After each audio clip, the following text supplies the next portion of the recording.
Bah, tiens, on va tirer le fil de la sexualité, sans pénétration. Mmh. Parce qu'on a eu plein de questions là-dessus. Donc, sexualité sans pénétration, comment faire? Comment sortir d'une routine de sexualité non pénétrative? Là, c'est le cas d'une personne qui a du vaginisme, mais il y a pas forcément besoin du vaginisme pour avoir une sexualité non pénétrative. Comment avoir une sexualité épanouie, sans qu'il y ait pénétration? Et cetera, et cetera.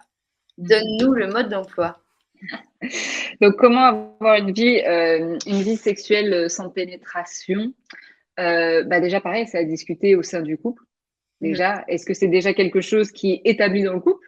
Donc parce que là, du coup, ça serait, d'autres choses. Par exemple, si c'est, un couple où en fait, bah, il y a une personne qui a envie et l'autre pas du tout, bon, bah, là, il y a d'autres choses, plus à approfondir. Là, partons du principe que c'est, bah, 2 partenaires qui ont envie en fait de passer, pas forcément se concentrer sur la pénétration et d'aller, autour et même pas autour en fait. C'est une partie de la sexualité. Il y en a des couples comme ça, il y en a quand même pas mal et c'est rassurant, je trouve aussi.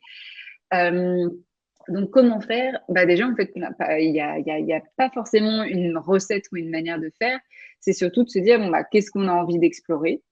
Parce que c'est vrai que si c'est des couples qui ont eu l'habitude d'avoir des rapports un petit peu le script, hein, qui revient, très souvent, c'est préliminaire, pénétration, éjaculation. Et des fois, le temps préliminaire excitation est vraiment très court et on passe directement à la pénétration et puis on passe directement à l'éjaculation. Et donc pour, bah, la femme, la personne avec une vulve, il y a besoin d'un temps des fois, beaucoup plus long. Donc bref, donc comment on y passe? Donc c'est de se demander déjà ce qu'on a envie d'explorer et puis en fait, bah, il y a tout un panel en fait dans la sexualité à explorer, qui est, les caresses, qui sont les massages, le sexe oral, ça peut être aussi, ça peut être aussi donc bah, ça revient aux caresses, mais toucher les organes génitaux, sans pénétrer. Ça peut être aussi, lécher le corps, ça peut être des jeux de rôle, et ça je crois qu'il y avait une question là-dessus, donc on pourra revenir là-dessus. Ça peut être aussi danser sensuellement ensemble. Enfin bref, il y a plein de choses en fait, à explorer et en fait souvent c'est plutôt, soit les couples ont plutôt un manque d'idées par rapport à ça, c'est qu'est-ce qu'on peut faire en fait?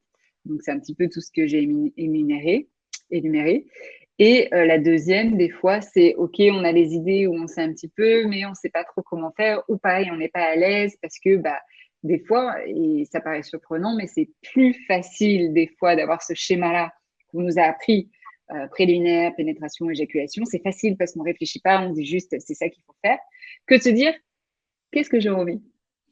Mmh. Et là, souvent pour les personnes, c'est: «Panique! J'ai le choix en fait de choisir, de décider, je ne sais pas et comment on fait? Parce qu'on ne m'a pas appris».